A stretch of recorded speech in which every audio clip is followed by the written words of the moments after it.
I would like to introduce our for this session. We have Aditya Bansal from Nanyang Technological University presenting his paper entitled Using Explainable AI Methods in Deep Learning to Explain Bias in Brain Age Prediction. To the presenter, you have 20 minutes to conclude your presentation, and you will be informed of the time at the 15-minute mark. You can now share your screen, and good luck.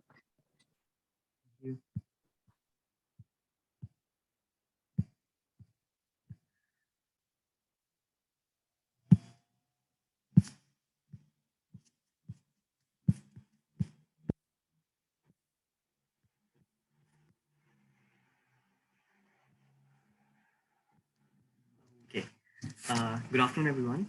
Thanks again for joining this session. So let me start by asking, what if by looking at a brain today, we might be able to predict your future health and well-being? This vision is coming closer to reality with brain age prediction. Hello again, everyone. I'm Aditya Bansal, and today I'm going to present our research on using explainable AI methods in deep learning to explain bias in brain age prediction. To give a brief overview, I'll start by introducing our research problem, a little bit of background about brain age and bias. I'll talk about the methodology we use in our research in terms of dataset, pre-processing, and deep learning architecture. Then I'll talk about the interpretability study we performed to identify and explain these AI methods. And finally, some our key results and findings, and moving on in terms of future work. So to start off, we explored the research problem to accurately predict brain age from brain MRI scans, which can be used as potential biomarkers for an individual's neurological health by using deep learning techniques. And another important aspect we looked at was to identify the source of prediction bias, which is prevalent in such studies between younger and older subjects by using explainable AI methods. So a little bit of background. It has been shown that aging has significant impact on brain, both in terms of physical structure as well as cognitive changes. And as a result of this correlation, many studies have tried to use machine learning and deep learning techniques to predict brain age using MRI scans. And these changes have been linked with degradation in mental and physical health, as well as higher risk of neurodegenerative diseases like Alzheimer's and Parkinson's. As a result, establishing this brain age delta, that is, the difference between the chronological age and the predicted brain age, as a biomarker, and use this difference to assess an individual's neurological health has gained significant research interest. For instance, a positive PAD, where the predicted brain age of a person is higher than the actual chronological age, it might be correlated with measures of reduced mental and physical fitness.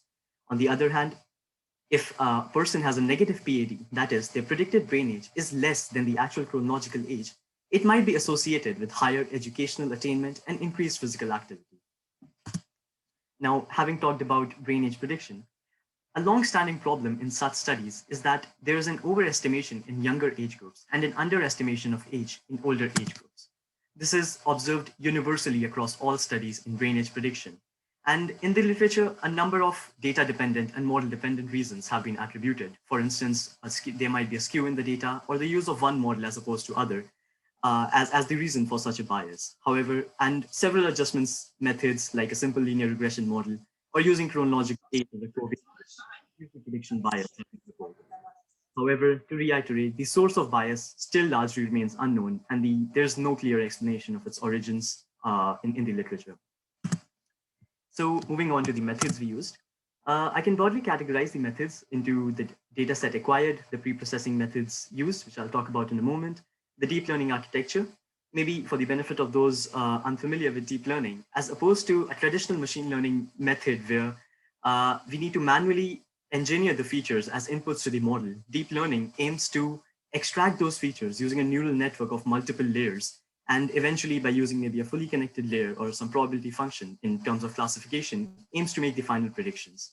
And having those predictions, we try to use perform an interpretability study to explain the decisions made by the deep learning model. And finally, a region of interest analysis to finally draw conclusions and observe the sources of bias. So in terms of dataset, we used an open source IXI dataset released by University College London, containing over 500 T1 MR images from healthy subjects with ages from 20 to 81 years. And the data was collected at 3 different hospitals in London. In terms of pre-processing, the steps outlined in Cole et al. Were followed. It was done using an SPM12 toolbox. The images were skull stripped, inhomogeneity corrected, normalized, and finally adjusted to a standard MNI 152 space using the Dartle algorithm. The final brain volumes maps had a shape of 121 into 145 into 121 voxels, which is essentially a 3D brain image. And as you can see, these are instances of raw examples of raw brain images across the 3 planes, and these are the ones after pre-processing. In terms of the deep learning architecture, a CNN model based on a residual architecture which was proposed by Johnson et al. Was reproduced in the PyTorch deep learning framework. This is just an illustration of the architecture, again, reproduced from Johnson et al.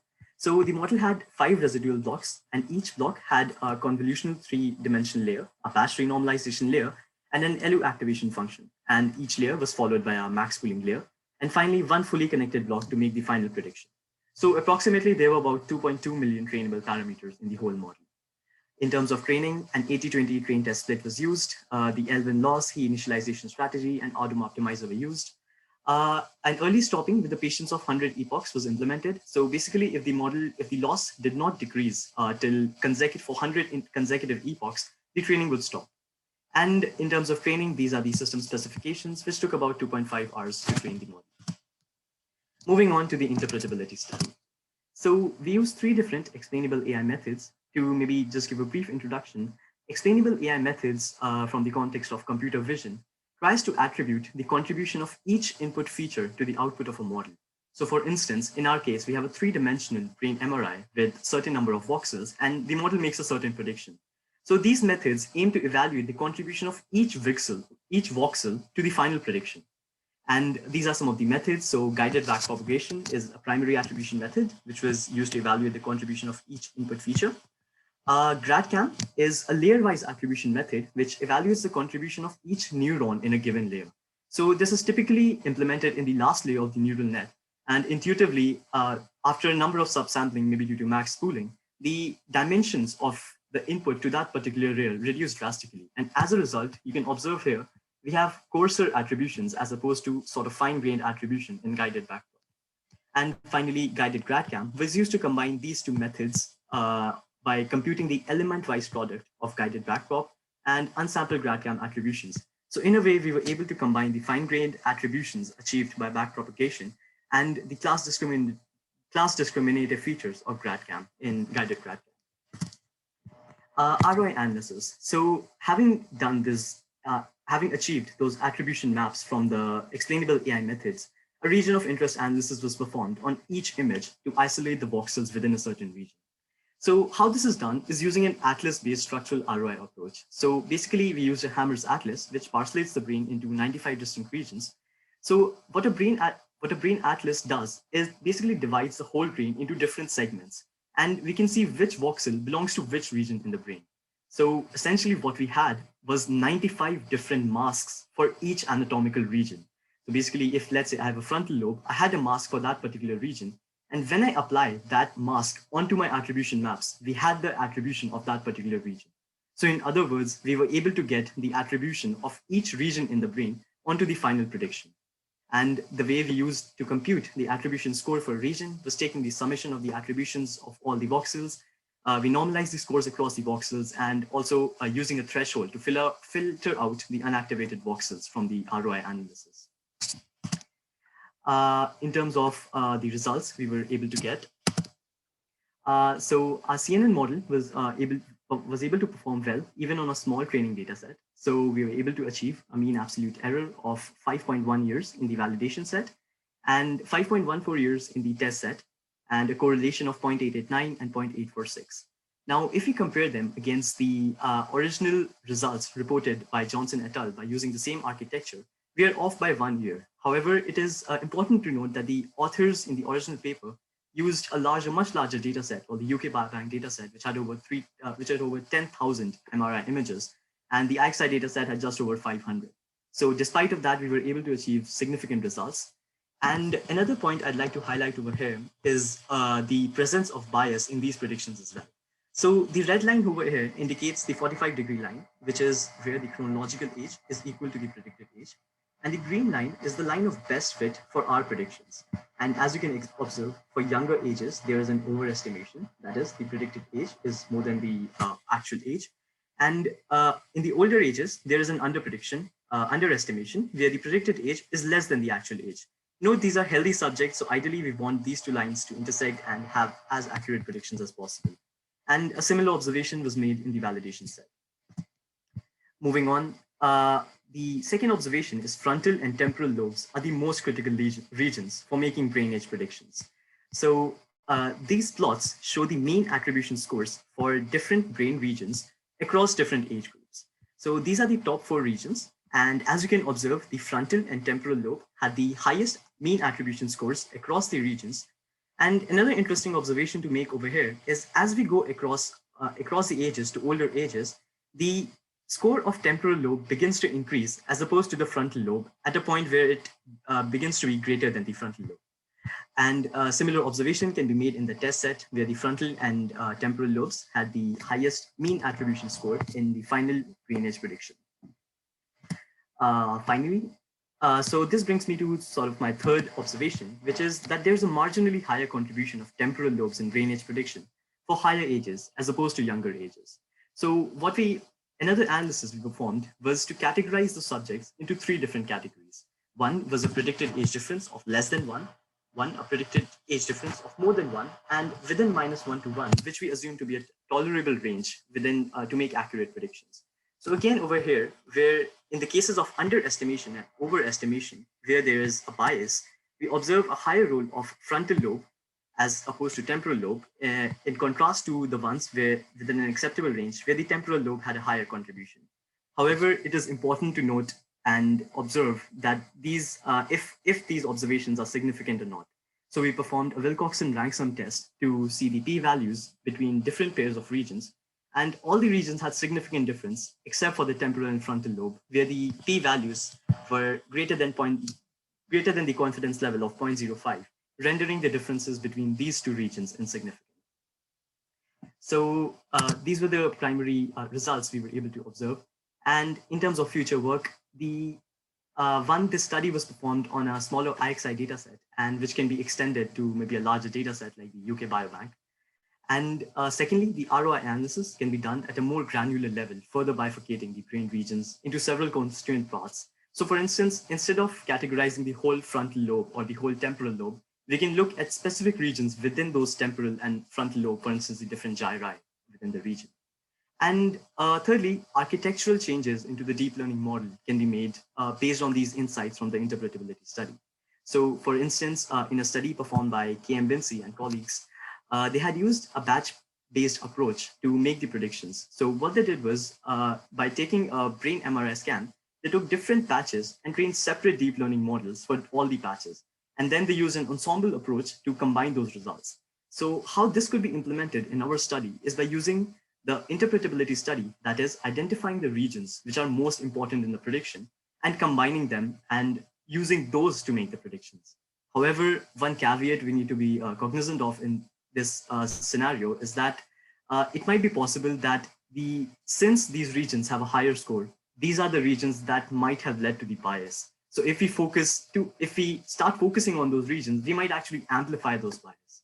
So again, it's important to explore this and further perform analysis to observe the results based on such kind of study. And these are some of the references. You can have a look.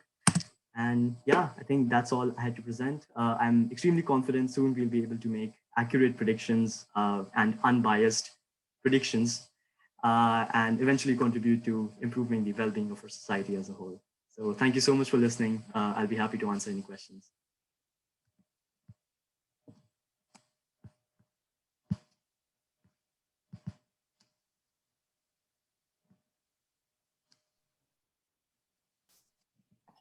Thank you very much to our presenter, Aditya Bansal. The floor is now open to questions from the audience. So if you have any questions for our presenter, please type them into the Zoom chat or on Whova, and the presenter will address them.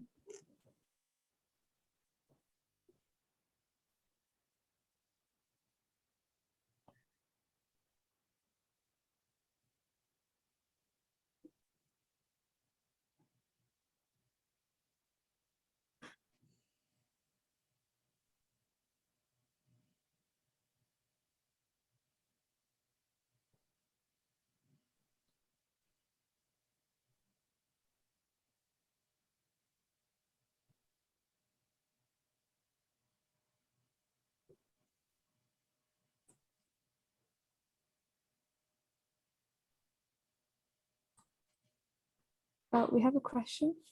It says, this project has a scope to make a big difference in neurobiology. What do you think are the steps to put this project into effect in the medical industry? That's a good question. That's a good question. So as I mentioned, since a correlation has been found between PAD and the actual health of a person, this can be certainly used to predict maybe health of a person. So as I mentioned, this key challenge of having a bias in this study is I would say a major roadblock in making a prediction. So what could happen is that a healthy individual who might not have such a disease might have a wrong prediction in terms of over or underestimation, which might lead to a wrong maybe diagnosis of a certain disease. So for that, it is extremely important to have that accuracy within an acceptable margin, which can be further tested and validated before we actually implement in the medical industry. Because if an incorrect prediction has been made, it could have massive ramifications or implications on the diagnosis or health of a person. So I think that method to remove that bias is a key step in sort of bridging this gap between sort of academia and getting into the industry.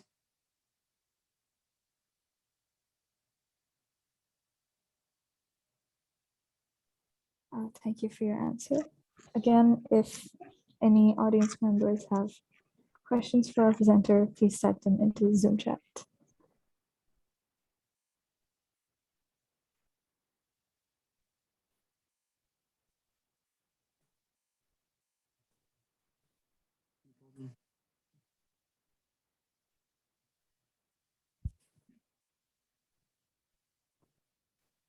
We have a question that says, what were some roadblocks that you faced while working on this project? Since we used an open source IXI dataset, the original dataset had a lot of data cleaning had to be performed before actually using the dataset. And in terms of duplicate values or maybe incorrect MRI scans. So we had to look through and perform that kind of pre-processing and initial data cleaning steps. And I think another challenge we faced was sort of using that atlas to calculate those attribution scores. So we had to recognize and implement, sort of get different masks for each region before actually implementing them. So I think these two different issues of having clean data set and using those atlas were, I think, some of the challenges we faced. Okay, thank you for your answer.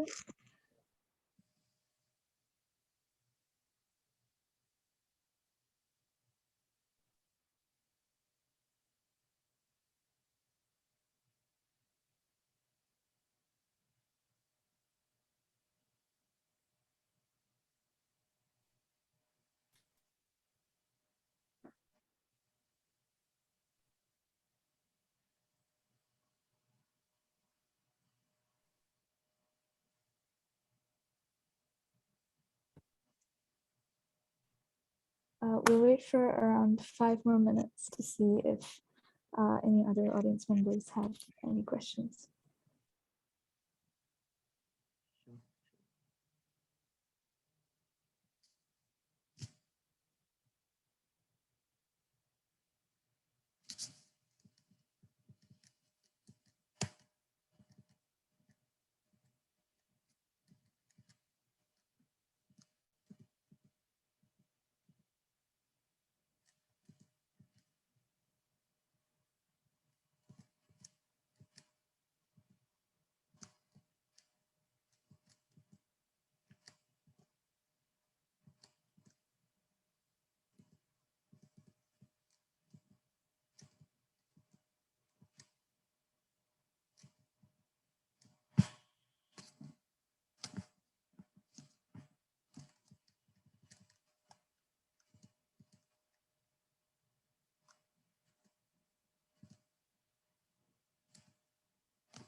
Okay, we have another question. are there any biological assumptions that were made before analysis, like some factors that you weren't able to consider? So I think one of the most obvious assumption is that since we are making predictions on these MRI images, we are assuming that these are healthy individuals. So, and as a result, we aim to, so when we say I predict an age and it's over or underestimated, so I'm assuming that I know the correct age and that the individual is healthy and there is no difference between that PAD. Because essentially, if an individual is unhealthy, they might have a difference between their predicted and chronological age, but which might be an indication of future illness. But a major assumption over here is that these are healthy individuals, and this is obviously tested. And so when we make a prediction, it is supposed to match the actual chronological age of the person and not deviate from that 45-degree line.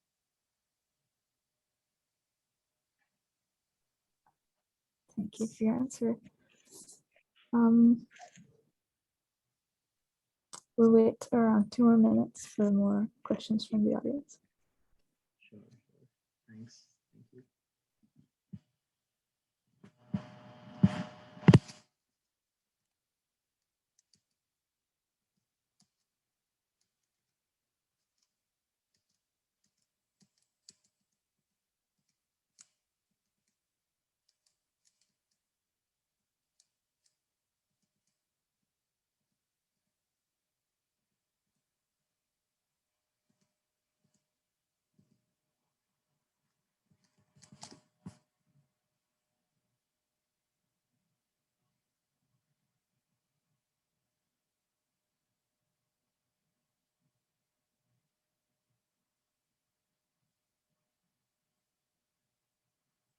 Thank you.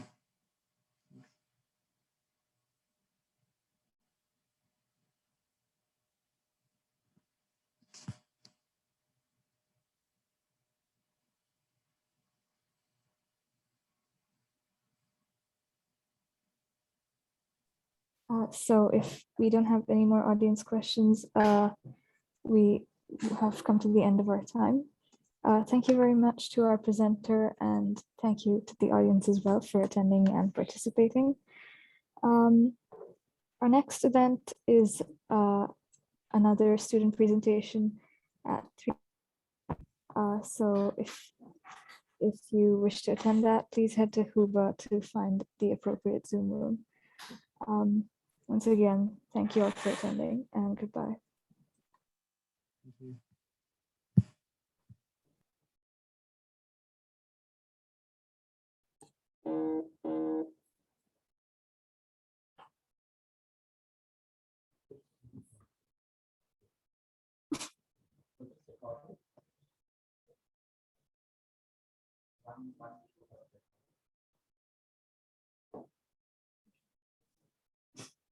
Okay, I might do.